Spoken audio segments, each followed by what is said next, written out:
প্রতিদিনের মতোই কিন্তু আজকেও সকাল সকালই ঘুম থেকে উঠে পড়েছি।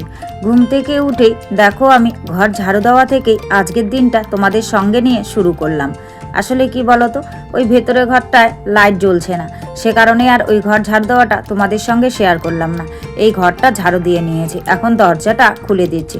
আজ আর সকাল সকাল ঘুম থেকে উঠে বাইরে বেরোয়নি, আজ ঘরের ভিতরেই মুখটুক কুলকুচি টুলকুচি করে ফ্রেশ হয়ে নিয়ে তারপর ঝাড়ু দেওয়া থেকেই বাইরেটা খুললাম। তো ভেতরটা সুন্দর করে ঝাড়ু দিয়ে নিয়েছি, এখন সামনের দিকটা ঝাড়ু দিতে হবে। আর এদিকে দেখো, কাল জানো তো জল নিতে পারিনি, তাই ড্রামটার মধ্যে কিন্তু জল নেই, ড্রামটা খালি পড়ে আছে। তো ভেবেছিলাম ওখান থেকে সন্ধেবেলায় জল এনে রাখবো, একদমই ভুলে গেছে আর মনে ছিল না। তো এখন ঝাড়ু দিতে গিয়ে দেখি ড্রামটা একদম খালি হয়ে পড়ে আছে। আর দেখো জুতোগুলো ছিঁড়ে গেছে, ফেলবো করে আর ফেলা হচ্ছে না, মায়া লাগছে, রেখেই দিয়েছি। কি বলতো, যে কোনো জিনিস অনেক দিন ধরে ব্যবহার করলে পরে তার প্রতি আলাদাই একটা মায়া আসে, ফেলতে আর ইচ্ছে করে না। তো গাছগুলোতে জল দেবো, যেহেতু ওই ড্রামে জল নেই তাই এখানে চলে এলাম। এখানে ওই যে সবুজ কালারের বালতিটা দেখতে পাচ্ছ, এই বালতিটাতে জল ভরা রয়েছে। তবে এই বালতির জল দিয়ে তেমন কিছু করা যায় না, তো এই জলগুলো গাছের গোড়ায় টোড়ায় দেওয়ার জন্যই সাধারণত ভরে রেখে দিই। তো বালতিটা এই দিকটায় নিয়ে এলাম, এসে এখন এই গাছের গোড়াগুলোতে কিন্তু সুন্দর করে জল দিয়ে নেব।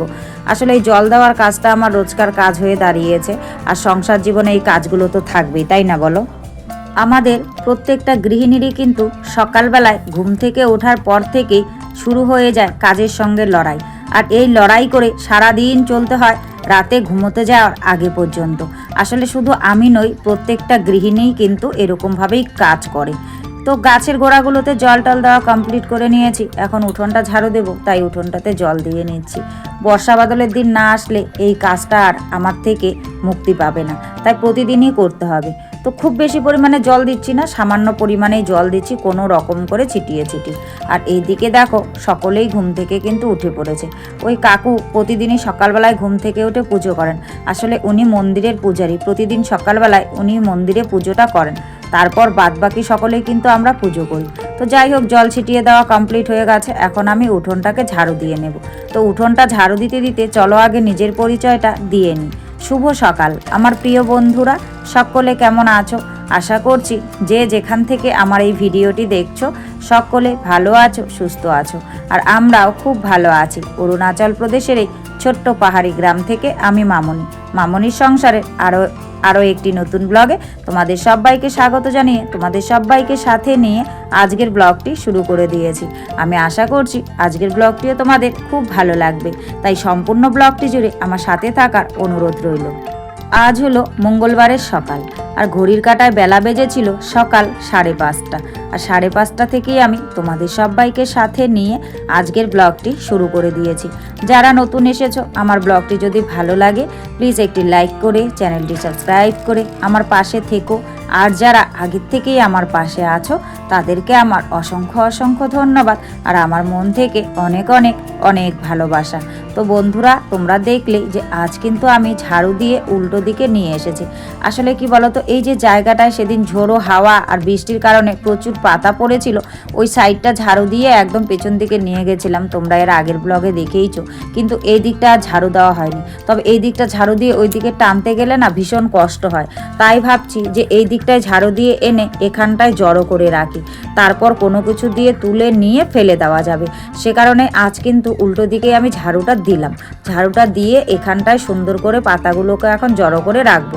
আর পুরোটা আমি কিন্তু সকালবেলায় ঝাড়ু দেবো না, কারণ সময় নেই অতটা, কারণ মেয়ের আজকের থেকে পরীক্ষা শুরু, সে কারণেই আমার অনেক কাজকর্ম আছে, মেয়েকে রেডি শেডিও করাতে হবে। তাই যতটুকু সামনাটা একদম মন্দিরে ঢোকার রাস্তাটা ততটুকুই আমি ঝাড়ু দিয়ে এখানটায় কিন্তু জঙ্গলগুলোকে সুন্দর করে জমা করে রাখলাম, জঙ্গল বলতে ওই পাতাগুলো।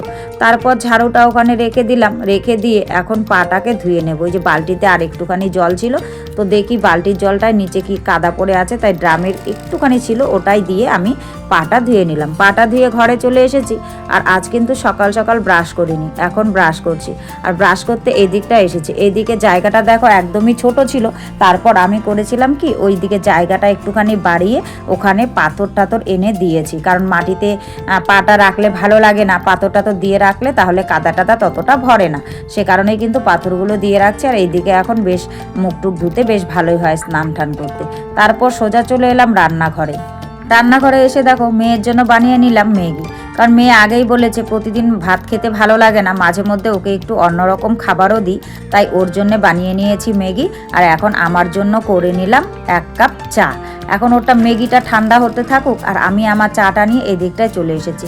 আর আজকে না সকালের দিকটায় বেশ ঠান্ডা ঠান্ডা লাগছিল, ওই শিলাবৃষ্টি হওয়ার পর থেকে, পাথর পড়ার পর থেকে বেশ ঠান্ডাটা অনেকটাই বেড়ে গেছে। আর এদিকে দেখি আগুন ধরানোর জন্য এখানে রেডি করা আছে, তো ভেবেছিলাম আগুনটা ধরাবে, সে কারণে এখানে এসে বসেছি। কিন্তু ওই পরে আবার একটুখানি ঠান্ডাটা কমে গেছে বলে আর একটু পরে যদি আবার রোদ চলে আসে, তাই দাদা বলছে থাক এটা এখন আর জ্বালাবো না, এটা হচ্ছে সন্ধেবেলায় কাজে দেবে, তাই জ্বালায়নি। তবে আগুন জ্বালানোর মতো ঠান্ডাও পড়েনি, তবে জ্বালালে পরে বেশ বসে থাকতে আগুনের পাড়ে সকলে বসে ভালো লাগে। এটা হচ্ছে আমাদের গ্রাম্য পরিবেশের একটা ঐতিহ্য আর কি বলতে পারো। আর ওইদিকে দেখো দাদা কাজ করছে, দিদিও ঘরের ভিতরে কিন্তু কাজ করছে। আর এদিকে চাটা খেয়ে ঘরে এসেছি, মেয়েকে ঘুম থেকে তুলেছি, রেডি সেডি করিয়ে একদম দেখো এখন চলে যাচ্ছি মেয়েকে স্কুলে এগিয়ে দিতে। আজ থেকে ওর ফাইনাল পরীক্ষা শুরু। আসলে ওদের তো ফাইনাল পরীক্ষা ওই ফেব্রুয়ারির শেষে মার্চের প্রথমেই হয়, তো এবার ফেব্রুয়ারি 24 থেকেই ওদের মানে ফাইনাল এক্সাম শুরু হয়ে গেছে। আর সঙ্গে কিন্তু মাধ্যমিক, উচ্চ মাধ্যমিক সকলেরই পরীক্ষা হচ্ছে, তো ওদের পরীক্ষাগুলো বাইরের স্কুলে হচ্ছে আর এদেরগুলো এদের স্কুলেই হচ্ছে। তো মেয়েকে এগিয়ে দিয়ে এসে আবারও কিন্তু আমি কাজে লেগে পড়েছি।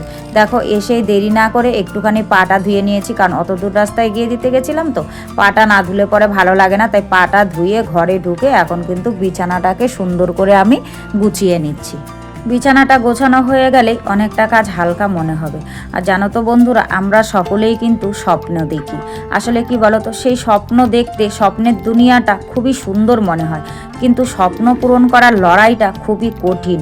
বাস্তব দুনিয়ায় লড়াই করতে গিয়ে, স্বপ্ন পূরণ করতে গিয়ে আমাদের অনেক বাধা বিপত্তির সম্মুখীন হতে হয়। তবে হ্যাঁ, আমরা কিন্তু কেউই স্বপ্ন দেখা বন্ধ করে দিই না, তার জন্য সকলেই স্বপ্ন দেখি। ওই যে স্বপ্নের দুনিয়াটা খুবই সুন্দর, কিন্তু স্বপ্ন পূরণ করার লড়াইটা খুবই কঠিন। খুব লড়াই করে সেই স্বপ্ন পূরণ করতে হয়। তবুও কারো স্বপ্ন পূরণ হয়, আরও কারো স্বপ্ন মানে অধরাই থেকে যায়, পূরণ আর হয় না। তবুও আমরা কিন্তু চেষ্টা করে চলি, প্রতিদিন লড়াই করেই চলি। তো বিছানাটা গুছিয়ে কমপ্লিট করে নিয়ে জানালাটা খুলে দিলাম, কারণ জানালাটা না খুলে দিলে না ঘরটা কেমন অন্ধকারাচ্ছন্ন লাগে, ভালো লাগে না, তাই জানালাটা খুলে দিলাম। খুলে দিয়ে সোজা চলে এসেছি রান্নাঘরে। রান্নাঘরে এসে আগে ভাত বানিয়ে নিয়েছি। আজ কি রান্না করব তেমন কিছু নেই, তাই হচ্ছে বানিয়ে নিচ্ছি পেঁয়াজ ফোড়ন দিয়ে ডাল। আর ডালটা খেতে মা মেয়ে দুজনাতেই ভালোবাসি, তবে প্রতিদিনই কিন্তু ডাল বানাতে পারি না। আর সঙ্গে একটু ধনেপাতা আছে, সেটাকে বাটা করব, তেমন আর কিছু করব না। তারপর দেখো এই যে শীত প্রায় তেমন একটা নেই বললেই চলে, এখন আর অনেক সোয়েটার টোয়েটারের প্রয়োজন পড়ে না, তাই ভাবছি যেগুলো প্রয়োজন পড়ে না সেগুলো কেচে রেখেছিলাম, বাইরে রাখলে আবার ধুলোয় ধূসরিত হয়ে যাবে, তো এগুলোকে গুছিয়ে রাখা যাক। সে কারণে এগুলোকে দেখো বের করে নিয়েছি। এই ধরো যেমন হাত মোজা, পা মোজা অনেকগুলো, এখন তো আর হাত মোজার প্রয়োজন নেই, ট্রাউজার, তারপর হচ্ছে গরম সোয়েটার, মানে 2-3টে করে সোয়েটারের তো আর প্রয়োজন নেই, আর সোয়েটার এখন না পরলেও চলে। আর কর্তামশাই মানে ওয়াচ কোটটা, এগুলো সব গুছিয়ে রেখে দেবো। তো গুছিয়ে রাখতে গিয়ে এই শাড়িটা শিব পুজোর দিন পরেছিলাম, রোদ্দুরে দিয়ে রেখে দিয়েছি, শাড়িটা গোছাতেও ভুলে গেছি জানো তো। তো ভাবছি যে না, শাড়িটাও কিন্তু গুছিয়ে রেখে দিই, কারণ বাইরে থাকলে নোংরা হয়ে যাবে। আর শাড়িটা না কেচে দিইনি, কারণ শাড়িটা তো ওই তাঁতের শাড়ি, এটাকে কেচে দিলে এটাতে আবার হচ্ছে মানে কলপ করতে হবে, তো এখানে তো কলপ করার মতন তেমন কিছু নেই, সে কারণে। আর এটা দিয়ে তো আর খাওয়া দাওয়া কোনো কিছুই করিনি, শুধুমাত্র পুজো দিয়েছি, সে কারণে শাড়িটা আর কাচাকুচি করিনি, এমনিতেই রোদ্দুরে মেরে দিয়ে ঝেড়ে ঝুড়ে ভাঁজ করে রেখেছি। আর ওই নিচের ট্রলিটা যেটাকে পরে বের করলাম, সেটা দেখি পুরো জাম হয়ে গেছে, একদম ভর্তি, চেনটা লাগানোই যাচ্ছিল না, কোনো রকম করে আগে লাগিয়ে রেখেছি। তাই ওখান থেকে কিছু জামা কাপড় আমি ওই ট্রলিতে নিয়ে যাচ্ছি, আর যেগুলো এখন পরবে, গরমের দিন এসে গেছে, মেয়ের প্রয়োজন গরমের জামা কাপড়, সেগুলোকে ওখানে তাকে বের করে রাখলাম।